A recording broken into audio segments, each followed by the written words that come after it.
Hey.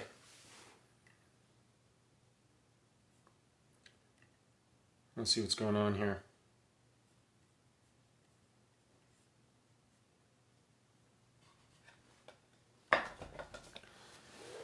Right.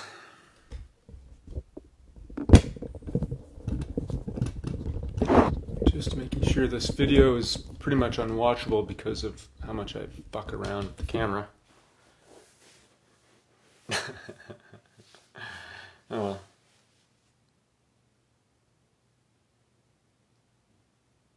Can you hear me? Cool. All right. Well, seems like the video's live. Audio, hopefully that doesn't get too tripped up. But glad to be here with you. Friday afternoon, evening, and in Toronto it's beautiful outside. As it was this morning when I went to work, it was super quiet. On the streets were pretty much nobody. And even on the way home, the car traffic was really down. And only along the water when I visited the Lake Ontario did I notice people kind of walking socially spaced out. You know, couples were together, but everyone was kind of skirting each other, which was dope. And two things I noticed. One, the birds were amped. I mean, it was quiet. Meaning no cars, hardly any, no trains, running past on the Toronto rail system near Front Street there. So it was just really almost eerily quiet. People are kind of whispering to one another almost. So none of that buzz, the human buzz, and that kind of cacophony of sound that this city is so well known for. And in its place, just birds and singing and, dancing in the trees. And maybe it's because I've been kind of cooped up in the ER and at home a lot. I didn't really notice it so much. But today it was springtime. And the smell of the water. And just that vibrancy of nature all around. And I just can't help but be not just optimistic that we are on the right side of this curve thing based on the sick patients that I've seen today, and I'll go through a list of them, the type of things I saw, but we are kind of slowing things down enough that spring is kind of coming in, and that's kind of an unforeseen mitigating factor. It has a certain quality of rejuvenation and strength and aliveness and joy that can have a very somatic and physical effect on us. So for me, that's the wild card in all this. So we've done the social distancing. We've seemed to have, if you look at New York, that's getting pretty intense down there. I'm very worried. Sorry. Lovingly worried. I'm not a pessimist in any way. I just think okay, when do we offer our help?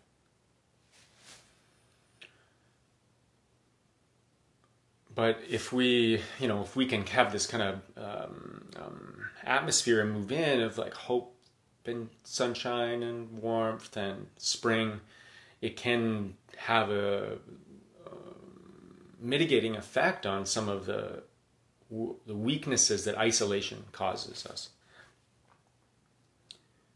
Up until this week, I was kind of, I don't know, hating isn't the right word, but eye rolling about people saying, I'm not social distancing, I'm physical distancing. And I was, as long as people understand, I don't give a shit what you do. Just stay away from each other and wash your hands.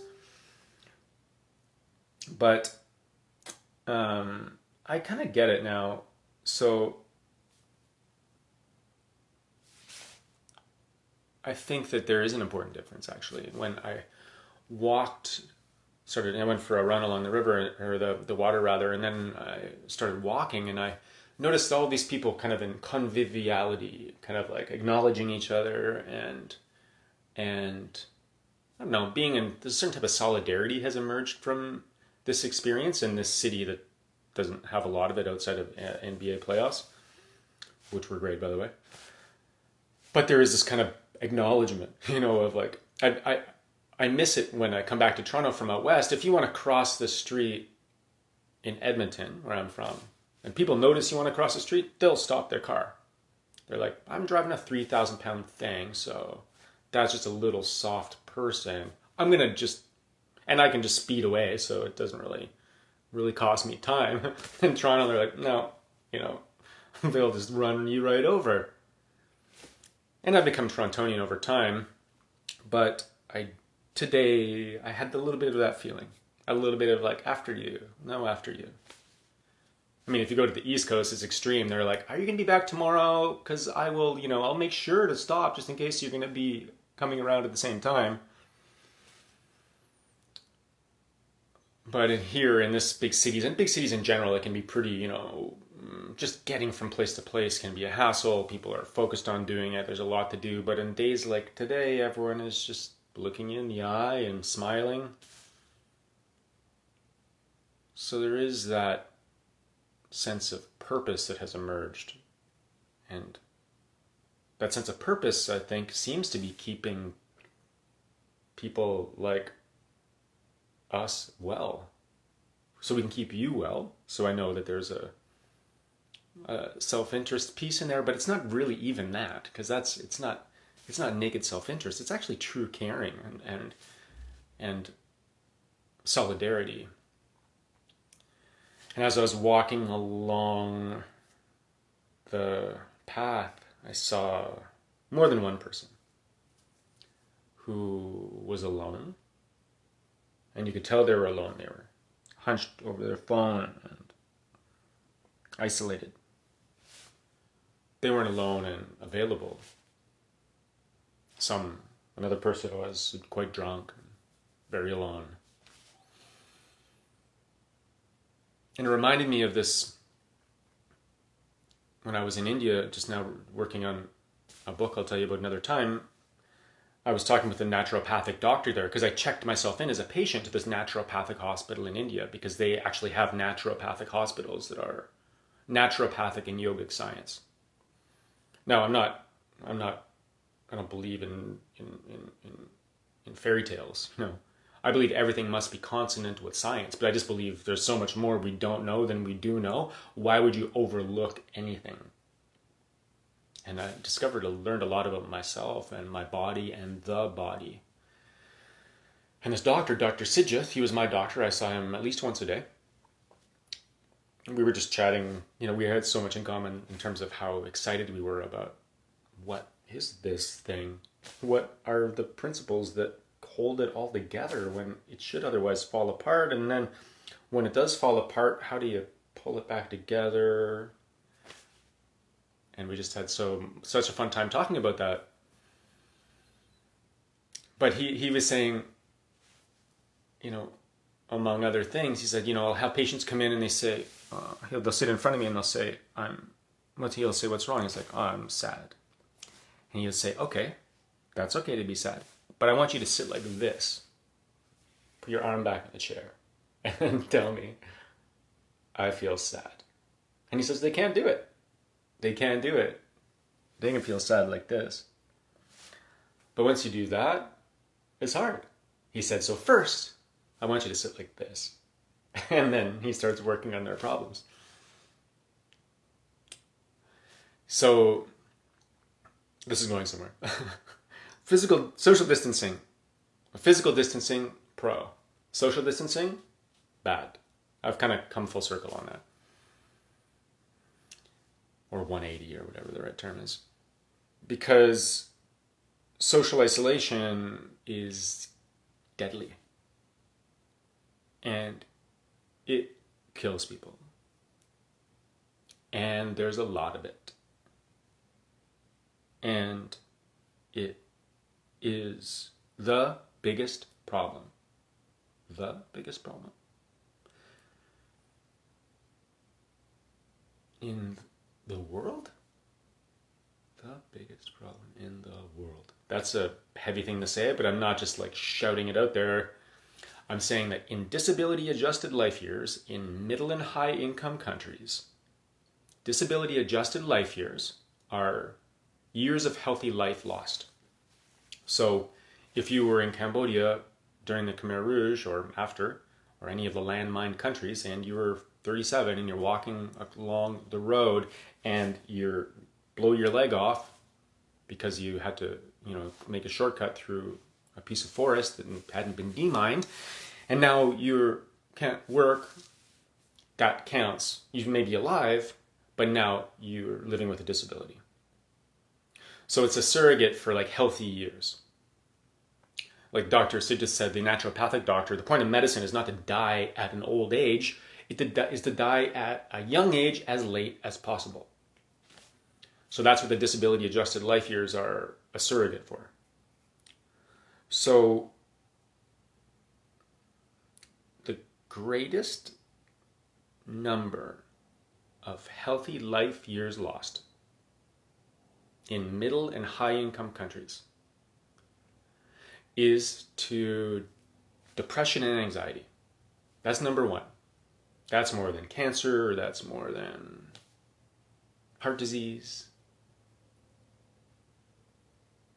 There's a couple of reasons why it's more than heart disease or, a cancer. You can have a heart attack, get it fixed, and still feel cool. So that wouldn't count exactly, but heart disease would count when you're like, I can't ride my bike anymore or can't work. Now, why I said in the world, I had to think about it, they're prognosticating that this will be true in 2030 of low income countries too. All comers. Number one problem, depression and anxiety. And if you look at that list of 10, they have top 10 disability adjusted life years in high and middle income countries, I would say like 5 or 6 of the 10 are actually related to number one, because they include smoking, like lung diseases, alcoholic liver disease, because alcohol is just a form of self-soothing, isn't it? Especially in excess.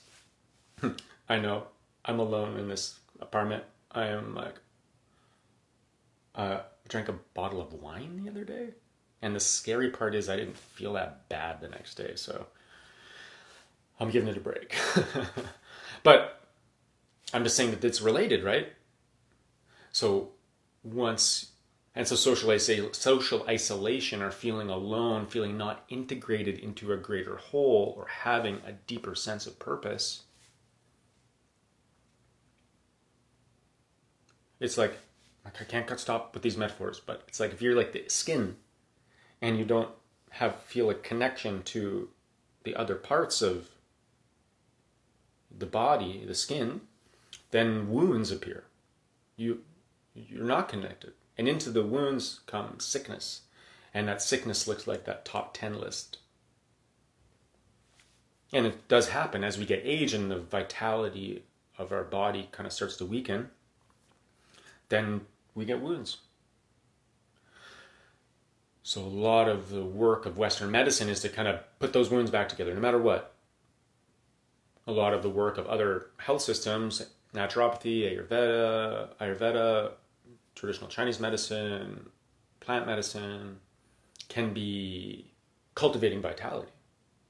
So delay the chance that a wound appears. That outstrips what I want to talk about necessarily, but I did want it to lead into a discussion of what I consider the biggest threat and opportunity at this time in Toronto and all places like it.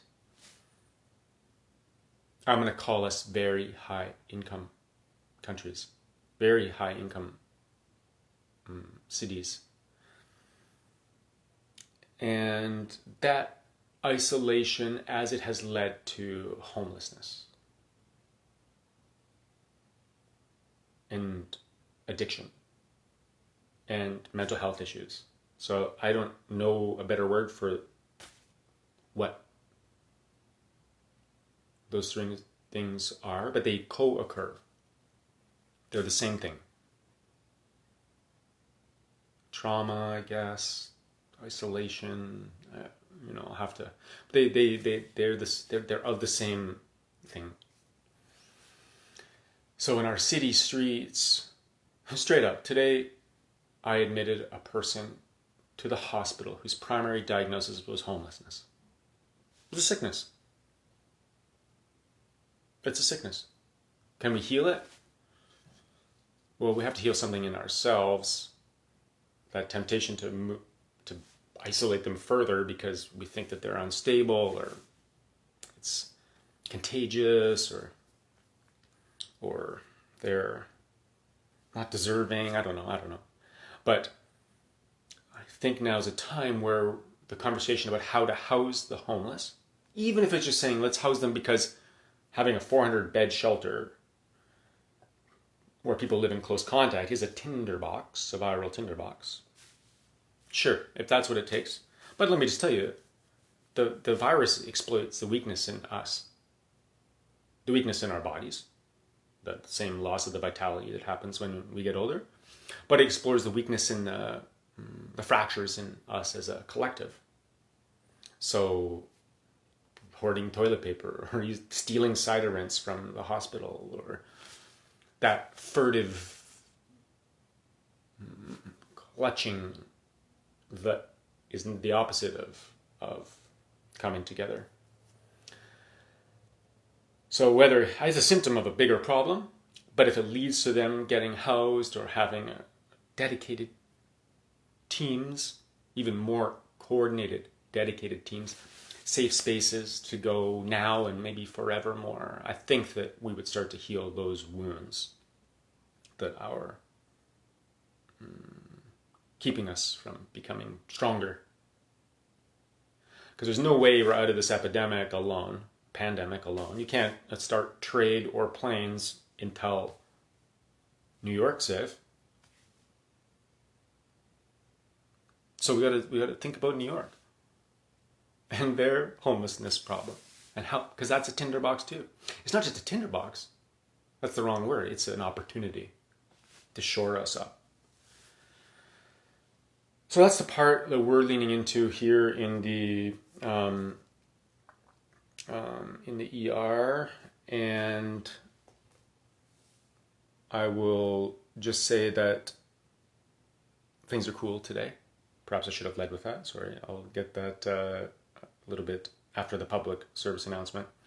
I'll get to that a little bit more quickly because I know a lot of you are worried. Right now, the cases were low. I saw a couple possible cases and no one who was, I could tell was very sick from the illness. I'm back on Sunday. I'll have an update for you then. I did want to speak about two things that were questions that were posed to me recently. And one is about this idea of like asymptomatic spreaders. I think that's fear-based, pretty fear-based, which no wonder it's on people's minds because it's terrifying. But I would be surprised. I think some of that is like testing that shows people have been previously infected and may be transmitting viruses, maybe even transmitting viruses at a low level, but they had a sickness at some point. I would be surprised if people were truly asymptomatic.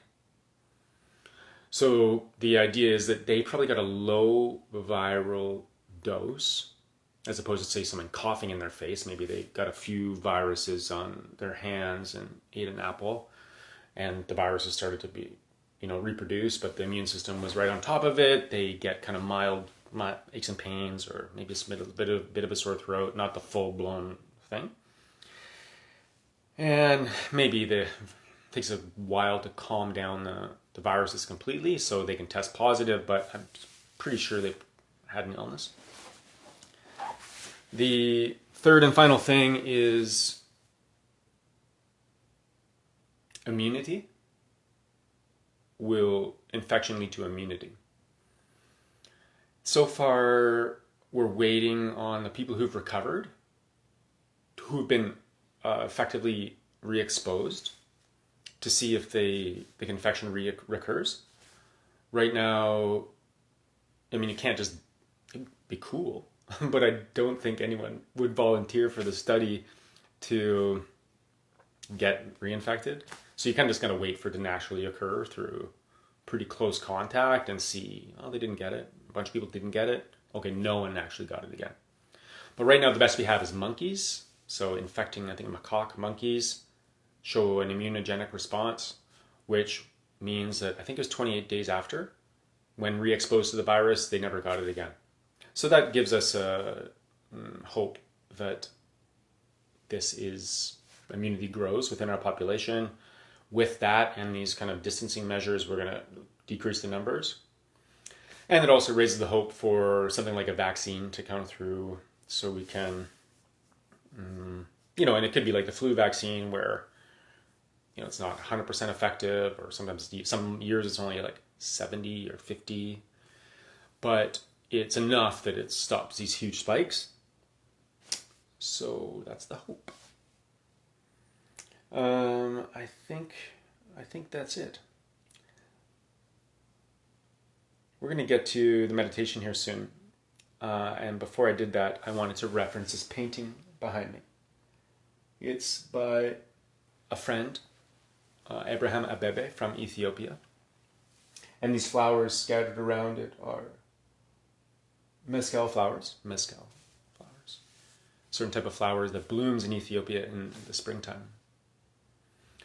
So their spring's a little bit later than ours. Typically it happens after the rainy season in July and August. So September is just full of these flowers everywhere in the countryside.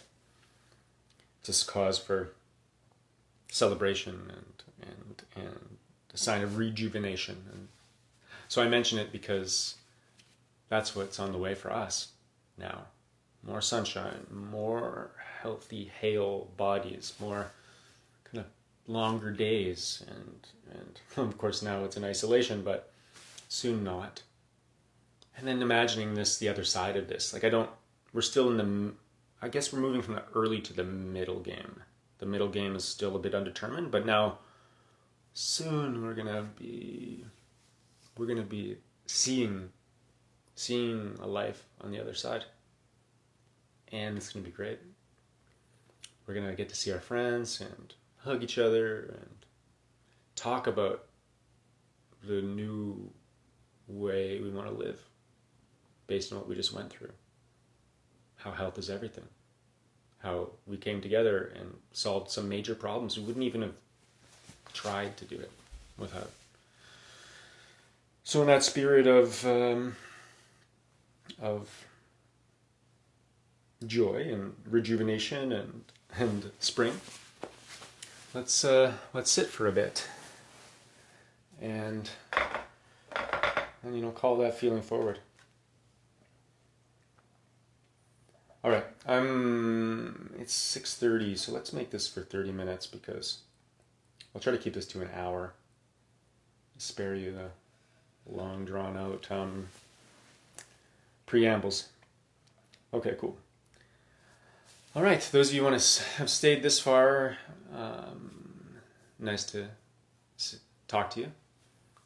Those of you who want to sit, get in your comfortable kind of meditative, maybe by now familiar favorite posture. Favorite? I don't know. Lying down is pretty good. So lie down if you want. Sit if that feels right. And let's do this thing that we do now.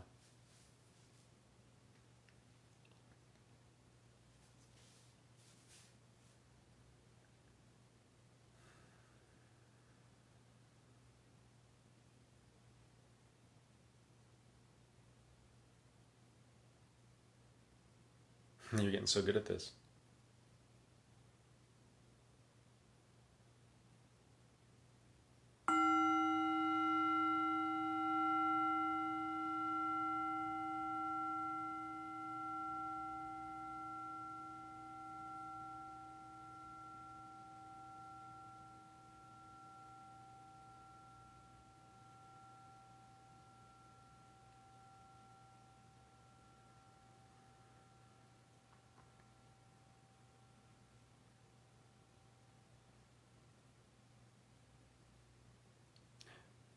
There's a koan, a riddle, that I like about a bell.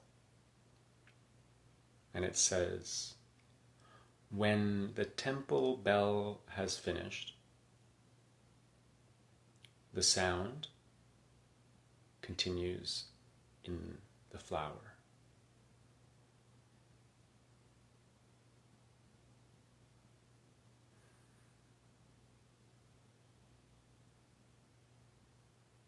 It's a puzzle.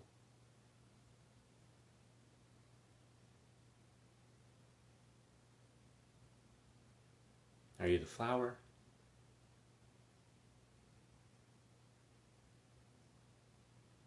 Is experience the bell?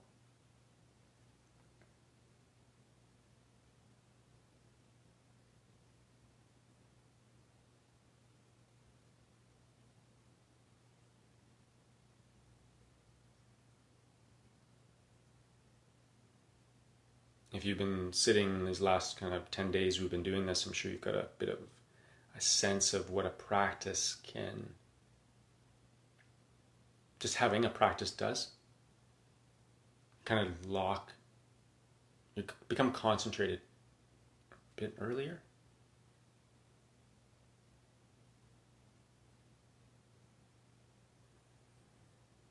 Automatically you start following the breath, perhaps. Or just the stillness of the posture.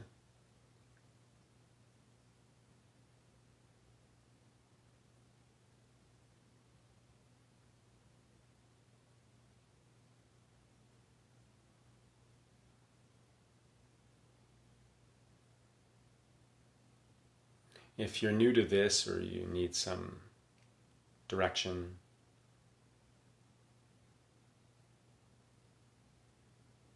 the breath is often an easy thing to find in your experience.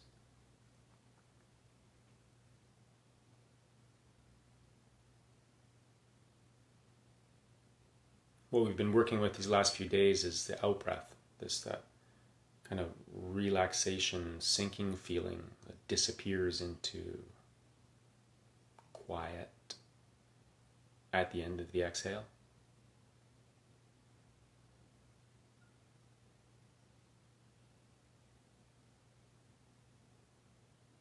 And letting that be an arrow to softening a bit.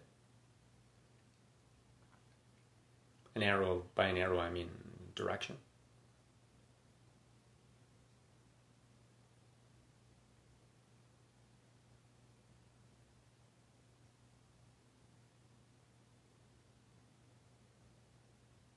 So if that works for you, we're just going to stay there for a couple minutes. Just let our busyness, our busy minds and our puzzles about the future, the koan, just happen.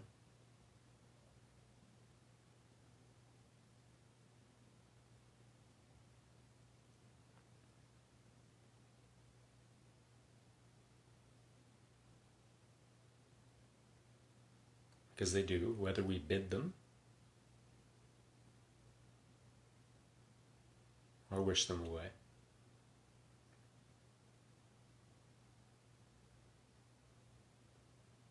The sirens wail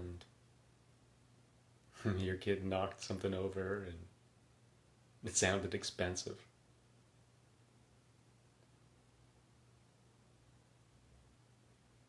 Those things never quit.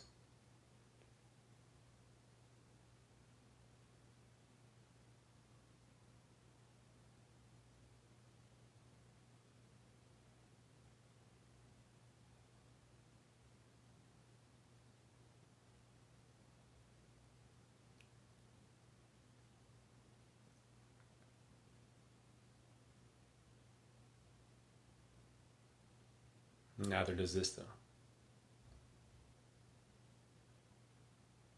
Neither does people who sit with the intention of opening themselves to their experience.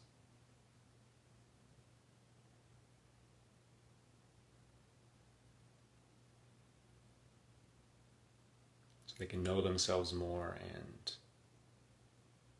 wrestle with not just the challenges in their lives, but the problems of their time.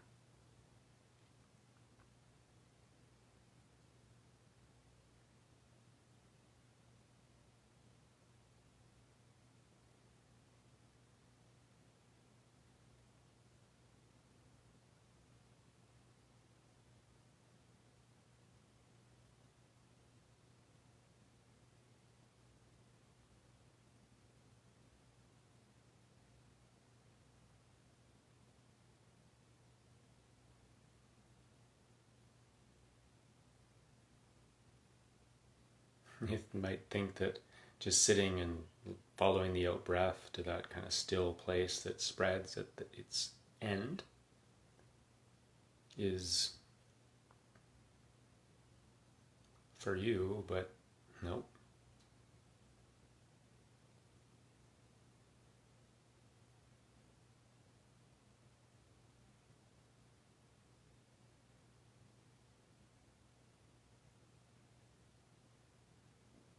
Solving the problems of our times.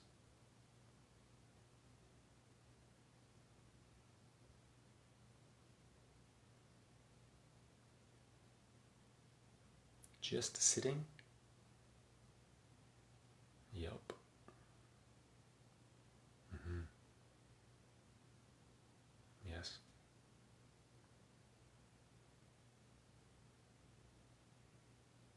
Not easy though.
That's good.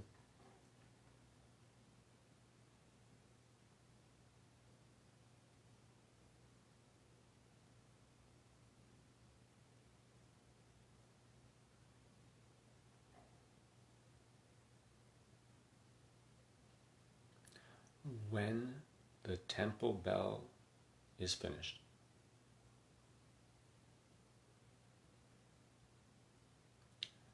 the sound continues in the flowers.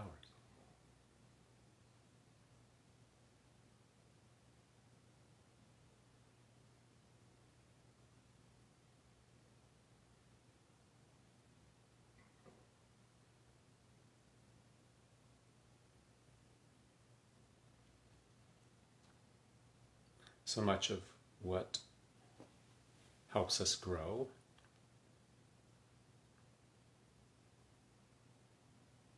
is being available to all the lessons from our experience. I'm not really trying to create this house of cards that kind of hems us in and doesn't really keep the bad stuff out.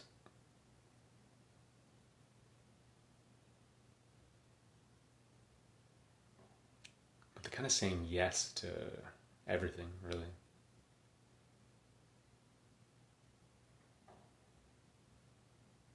Kind of posture of acceptance, and it's kind of married to understanding. It's married to forgiveness. It's married to sadness a little bit sometimes.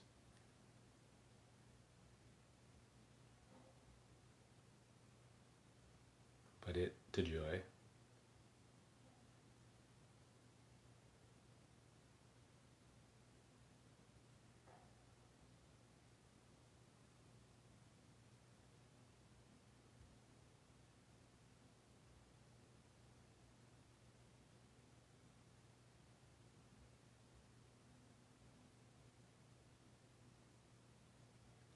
So if you like, you can stay with the out breath,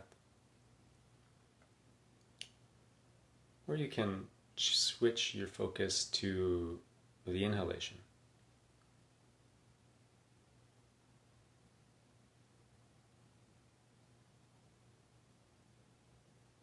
Let the out breath happen automatically.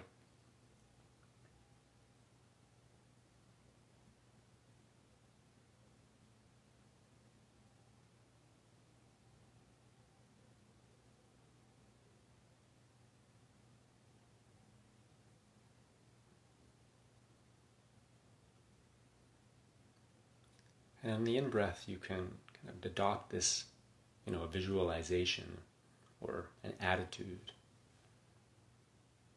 of kind of opening.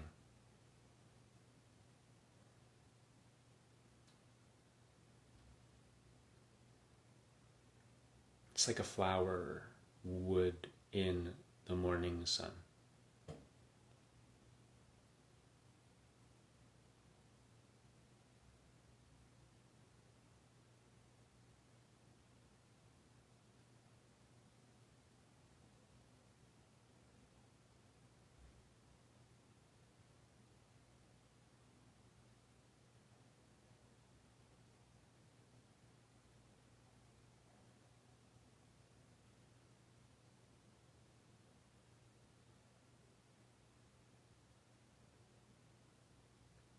In those first rays, when the dew beads, the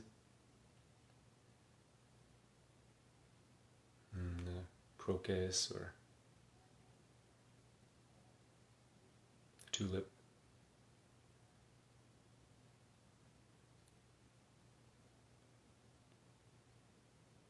expands.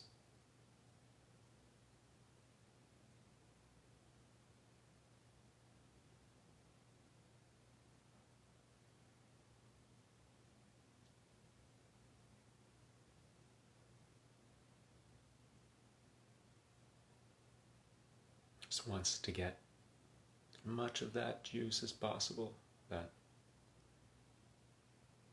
light.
We're very much like that flower.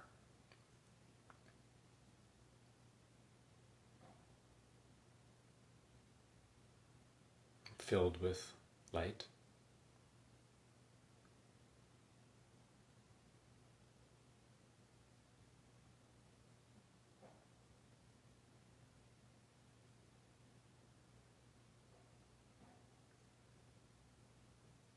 Each in-breath brings oxygen inside of us and starts off this chemical reaction that actually breaks molecules apart and releases light, energy from it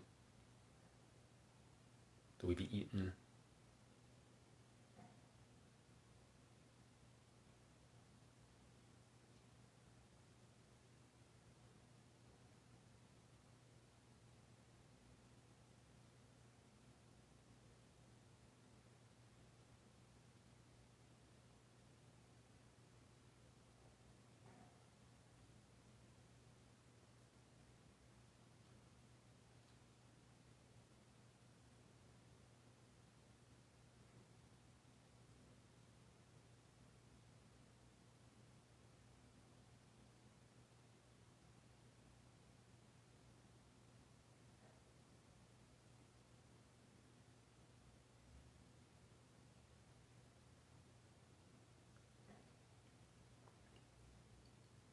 You can stay with the sensation just of that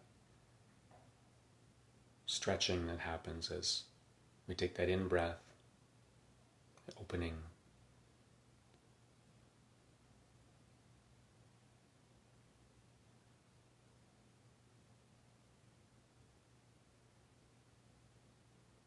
or if you like, you can add a visualization of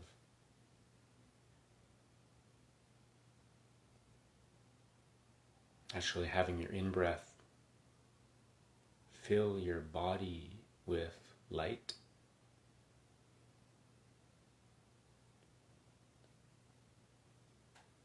From your chest and your shoulders all the way down to your tips of your fingers and toes.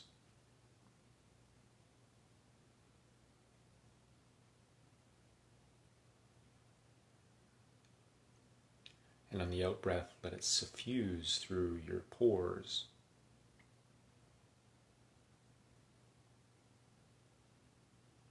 to the world around you.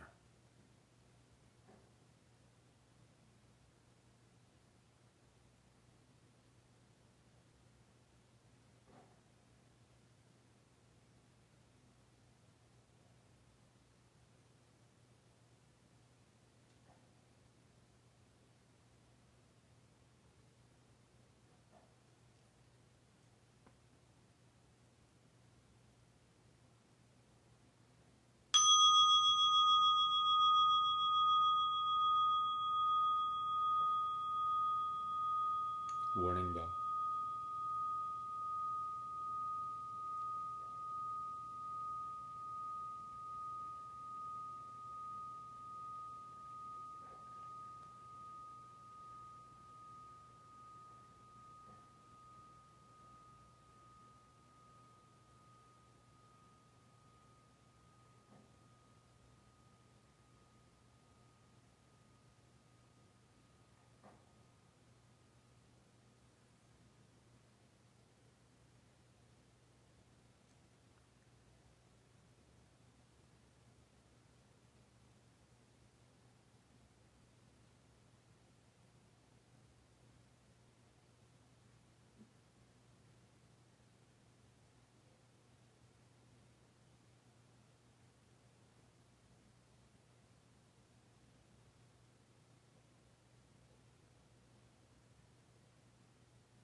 That's good.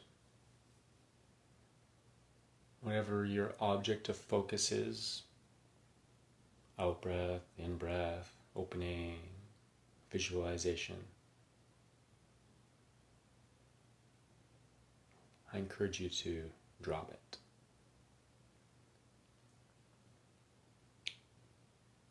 No effort. Just sitting.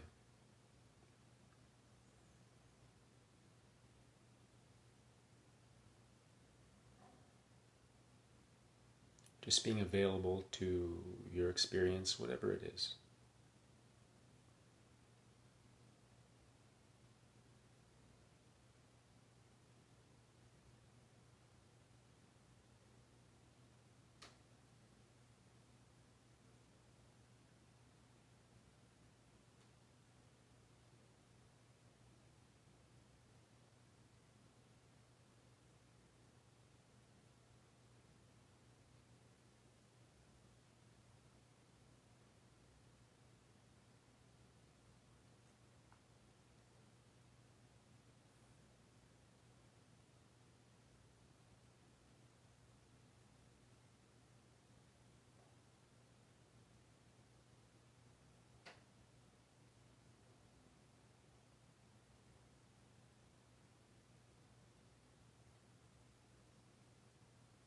And it's the bell, the sound.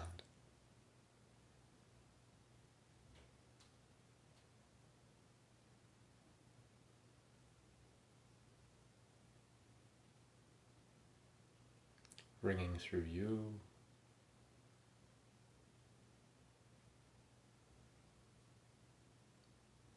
tingling in your hands, talking,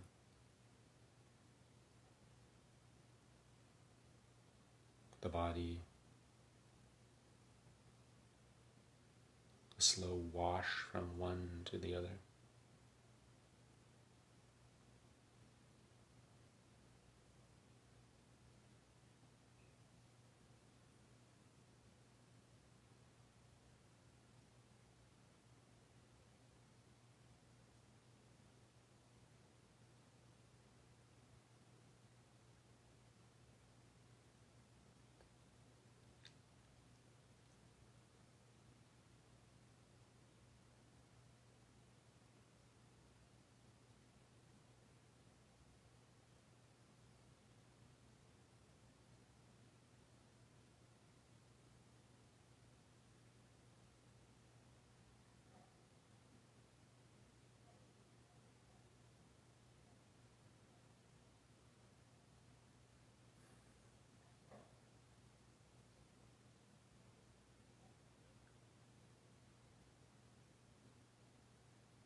Two more bells coming up.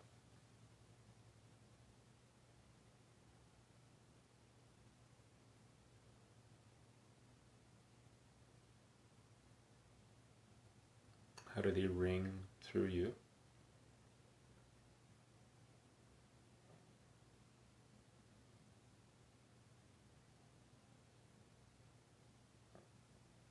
Does everything disappear? You feel it in your body?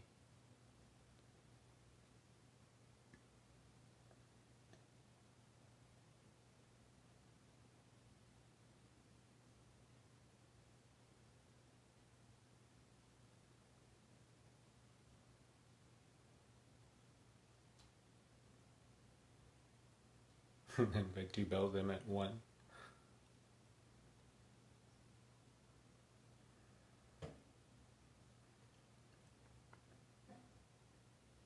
Before that chimes, dedicate these hands and these lives of ours towards helping ourselves truly, but so too other people, when we're strong and when we're well, because until then it never really works. So as this sound moves through us and helps us and makes us whole, we get to pass that on.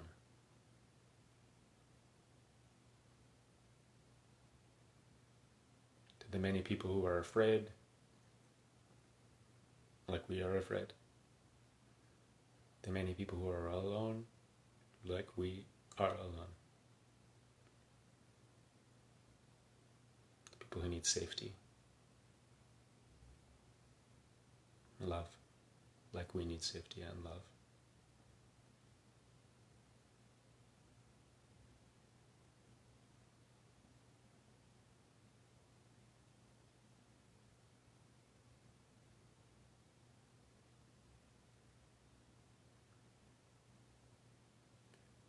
What moves through us in this practice is like the bell. It passes on, not ours to hold.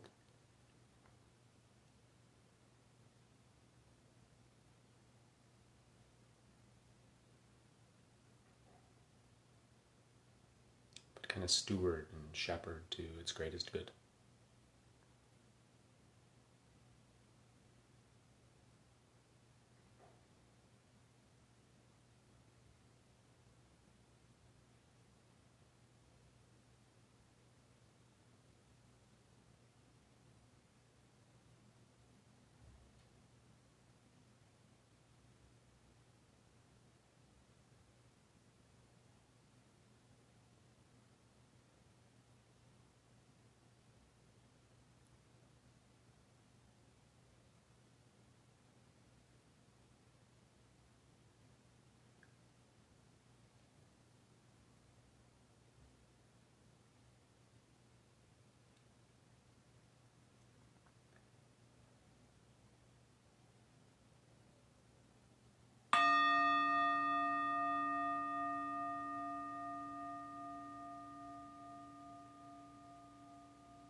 It was dope. You guys are for real. Thank you for sitting and meaning it and letting this kind of the most unique pealing I've ever heard in my life. The bell of this experience, whatever that is, the COVID, coronavirus, that we've ever known, that maybe the world has ever known, ringing through us and like vibrating us into a steadier place, because we were lost and are. That's okay. But as you lean into this practice and trust your own wisdom, then I know between the 8 billion of us, we can find the best for the least of us. Anyway, it's Friday night, so I'm gonna go party. And by that I mean find something to eat and do whatever it is that people do now. Zoom, and that's it. So nice sitting with you. I think tomorrow I'll do this again. I'll decide tonight when, probably in the afternoon sometime, so I can say hi to my friends in Europe, maybe even Ethiopia, And until then, it was cool. Thanks. I missed you. Bye.